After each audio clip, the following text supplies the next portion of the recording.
We finally got one. A new LEGO Republic Gunship designed specifically with enough room to transport the Senate. What's up everyone, it's Gray, and I'm really excited about this set. I understand it's not exactly what a lot of people were anticipating. It's red, because it's a Coruscant Guard gunship, which is a very particular variant of the fan favorite low-altitude assault transport.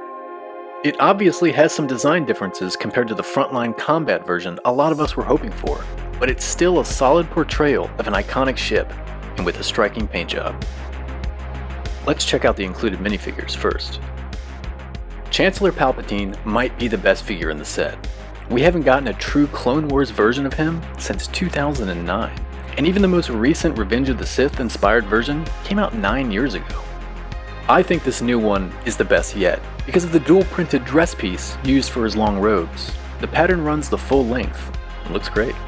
I like his hairpiece, and he looks especially sinister with his alternative angry face. I kinda wish he came with his lightsaber just to continue the red theme, but I suppose the puppet master of the Clone Wars needs to keep his hands free. Padme Amidala is a great addition to the set. This is the first Clone Wars era version of her since 2012, and she's wearing the exact same outfit as the last one. At least she doesn't have the huge animated eyes.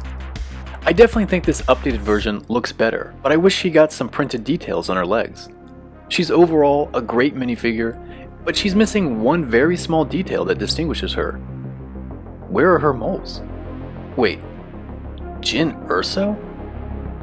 Jokes aside, it's really not a big deal that they reused her head, but it's still kinda lame.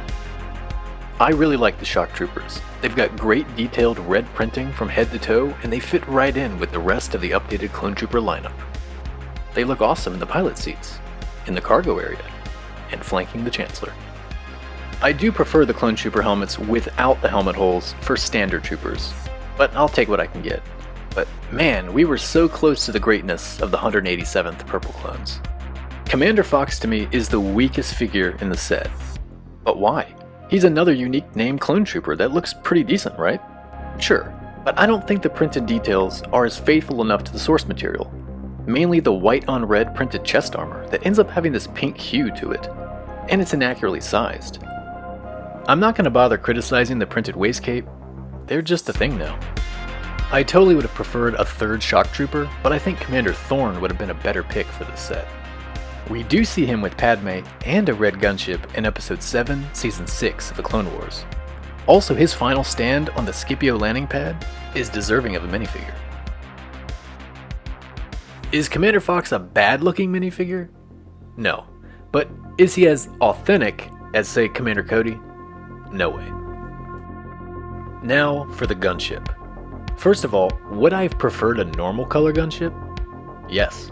The last minifigure scale one came out 10 years ago, and you can guess how much that's going to set you back now. But I do like the idea of more specialized unit colored vehicles. Too bad they didn't pick the 104th Battalion Wolfpack. Anyway, I really do like the color, and overall a lot about this model. But there are a few improvements that would have taken this to the next level in terms of detail. The scale of the ship is a little more compact than what we've gotten before, and honestly, I'm all for it. It makes it easier for me to display, and it feels more true to minifigure scale. It definitely feels solid too. The front view looks particularly good with the dual chin laser cannons and iconic wing shape.